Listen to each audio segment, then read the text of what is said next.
How to be funny without an audience. That's an issue for late-night hosts like Trevor Noah, and something he talks about in conversation with Jim Axelrod. March 12, 2020.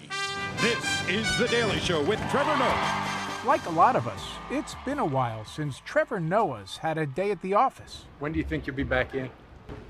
No clue. Literally no clue. Time for social distancing. Pack your things and go. Just about 4 months ago, the 36-year-old host of Comedy Central's Daily Show, also a Viacom CBS property, said goodbye to his studio audience. You know, I'm even gonna miss those people who forgot to turn off their phones during the show. It would mess me up and spoil jokes. And started life in the work-from-home world. Hey everybody, Trevor Noah here with another episode of the Daily Social Distancing Show. How much can you replicate the energy of a writer's room when it's a Zoom room? So, you know, the first few weeks, you're stumbling over who's speaking, who's not speaking. Somebody forgot to unmute themselves. They said a whole soliloquy and you didn't hear it. But then once we were beyond that, it's become the new normal and we settled in. With this fake health crisis, we will enslave all of humanity.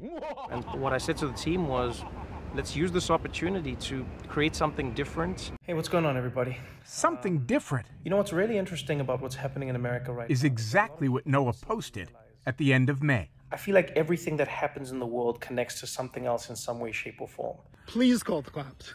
I'm going to tell them there's an African-American man threatening my life. I'm watching what's happening. I see the Christian Cooper video in Central Park with Amy Cooper who threatens 911 on him. I'm being threatened by a man in the Ramble. Please send the cops immediately. On that same day, you start seeing the videos, you know, about George Floyd. I can breathe. And then that week later on, you start seeing the rioting. You start seeing the protesting in Minneapolis. What's his name? George Floyd! And I'm sitting there genuinely saying to myself, how do we as people not see that everything affects something else? While everyone is facing the battle against coronavirus, Black people in America are still facing the battle against racism and coronavirus. In a stripped-down model of lockdown content, Black Americans have seen their principles completely delegitimized. Noah looked directly into his phone and spoke from deep in his soul for 18 minutes. Police in America are looting Black bodies. Not chasing laughs, chasing light.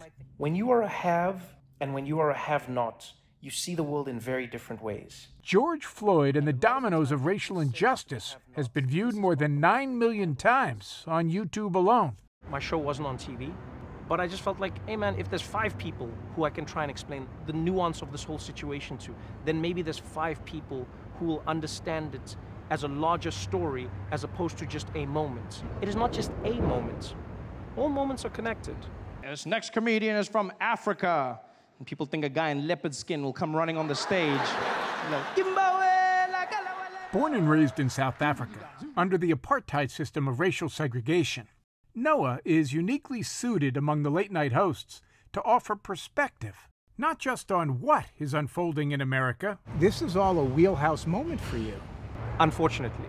But why? I think America's strange in that Americans are always told that there are only 2 sides to every story, 2 sides to every debate, 2 sides to every argument, and I vehemently deny, I'm opposed to that idea. So I've often thought we're a Coke, Pepsi, Mets, Yankees society. No.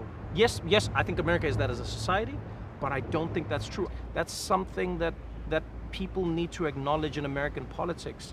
If you only have 2 choices, people are always going to make one of 2 choices, which means people are automatically always going to be against each other. In a country consumed by, and often divided by, black and white, Noah thinks we'd be a lot better off somewhere in between. Nuance doesn't sell as well in America.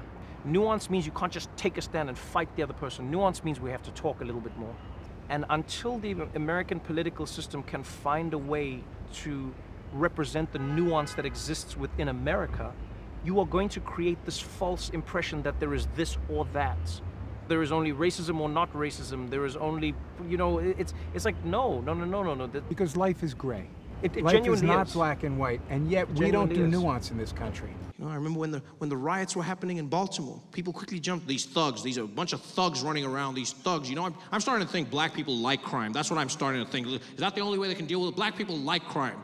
No, No, black people don't like crime. Because you know who's not a criminal? Most black people.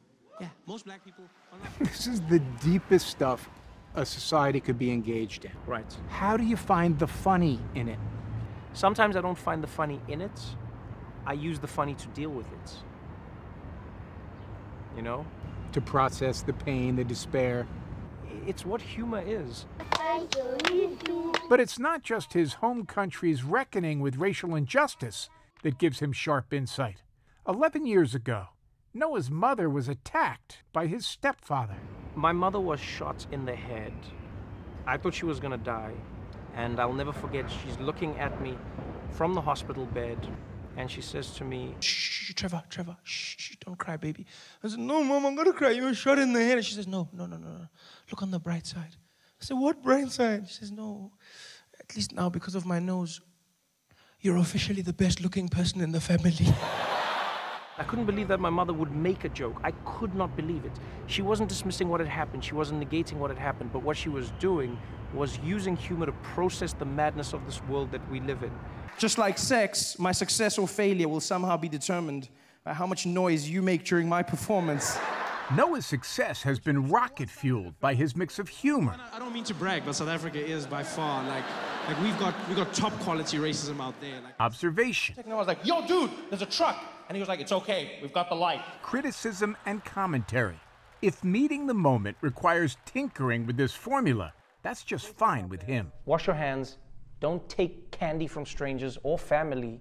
I'm not afraid to make shows that have no laughs. I'm not afraid to make serious shows that speak to the issues and communicate honestly what I'm feeling and what society may be experiencing. We've made some shows at The Daily Show that literally have no jokes.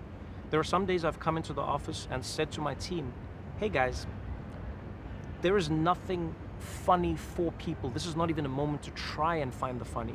Meaning these days, Trevor Noah is doing business a little bit differently. Still provocative. There is never a right way to protest, and I've said this before. There is no right way to protest because that's what protest is. But less concerned about humor than he is with our humanity. This was among the most moving and compelling pieces of content you've put out there, and there's not a laugh in it. That's fine. There's not always going to be a laugh.